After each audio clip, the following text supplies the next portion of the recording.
You're watching Falcons Today by Chat Sports. I'm your host, Harrison Graham, and we are just a couple days away from NFL season kicking off. Thursday Night Football actually came and went, but we got the Falcons season opener on Sunday as they play host to the New Orleans Saints. So on today's show, I thought I'd cook up a preview for you guys as Atlanta gets their campaign underway, coming off a 7-10 season. Obviously, things got a little ugly last year. Matt Ryan gets traded this offseason. A lot of unknowns around this team with Marcus Mariota at quarterback. Saints have high expectations. Jameis Winston's healthy. That roster is pretty stacked, but it's going to come down to that quarterback down there in New Orleans. The Saints are favored in this one, 6-point favorites. The over-under set at 42.5.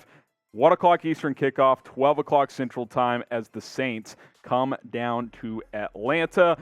Marcus Mariota. What are we going to get out of Marcus Mariota this season? Well, he started one game in the past 2 years, and that was back in 2020 when he went 17 of 28, 226 yards, threw a touchdown, threw a pick for the Raiders. Did play pretty well overall, has been used sparingly since then, some as a runner for Vegas. Obviously, he's had a lot of injuries in his career as well, but he gets a second chance here in Atlanta. Now, you look at the the Falcons injury report. Drake London limited with a knee injury. Darren Hall limited with a quad, same as the last couple of days here. So we'll see what their status is for Sunday.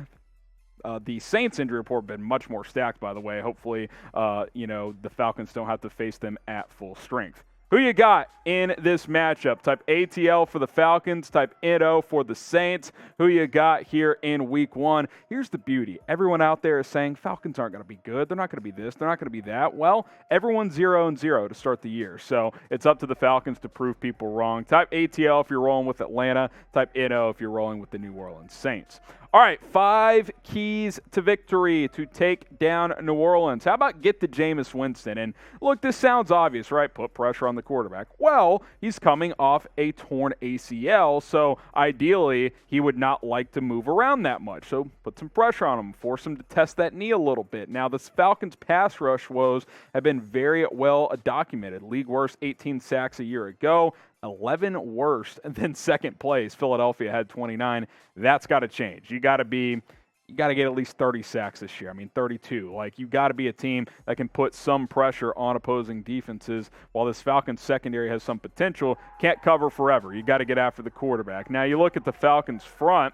I have hopes for Arnold Ebiketie. You got Lorenzo Carter. You've got some couple of depth pieces there. You don't have these superstar talents right now. You're hoping Ebiketie can become that. You're hoping Carter can be a high sack guy, but you got to find a way. Winston is not a guy that should be able to run all over you, so put some pressure on him, force him on the move. That should put you in a position to have some success. Now, who's going to have more sacks this season? Type E for Arnold Ebiketie. Type C for Lorenzo Carter. Let me know. What do you guys think? Who is going to have more sacks for Atlanta this year? Key number 2 in this game for the Falcons. Get Kyle Pitts involved early and often. Listen, Kyle Pitts is the one guy that you know can produce offensively. He had a great rookie season a year ago, 68 grabs, over 1,000 yards, average 15 yards a catch, just 1 touchdown. That's also something that's got to change. He's got to be at least a 6-touchdown guy.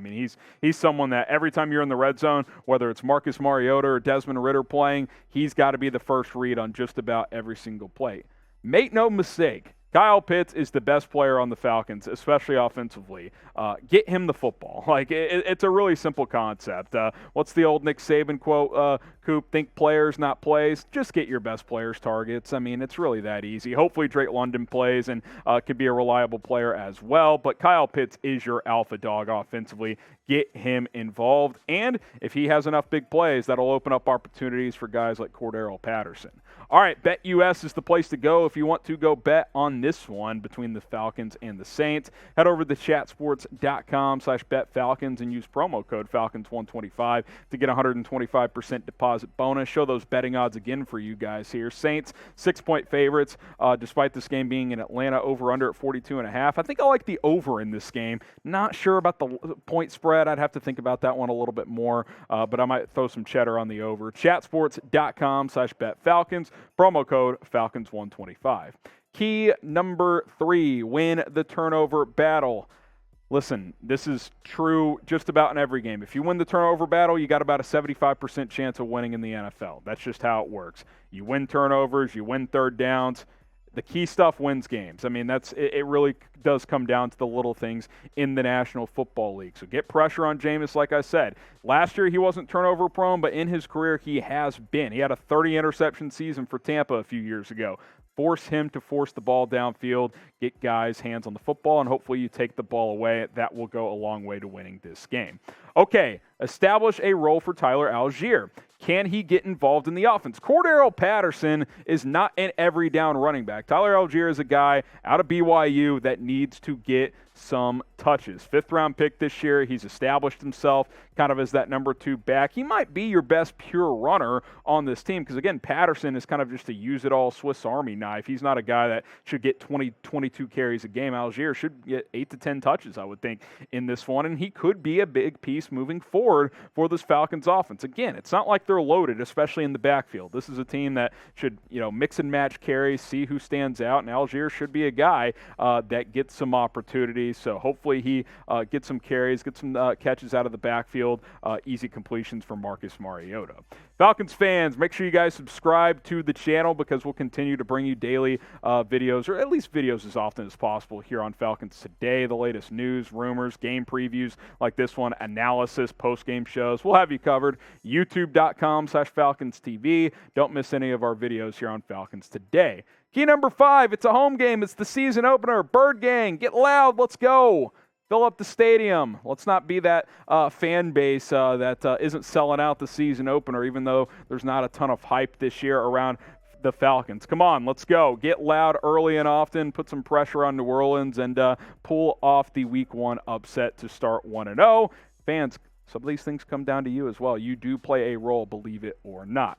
All right, if you're heading to the Benz on Sunday, type me down in the comments. We want to know who all is heading to the game this week. Type me down below if you are. All right, appreciate everybody for tuning into the show. If you want more NFL news, rumors, opinions from me, you can follow me on social media, slide in my DMs. I'm happy to answer any questions at HGramNFL on Twitter, also on Instagram at HGramNFL. Appreciate you guys for watching today. We'll see you soon here on Falcons Today.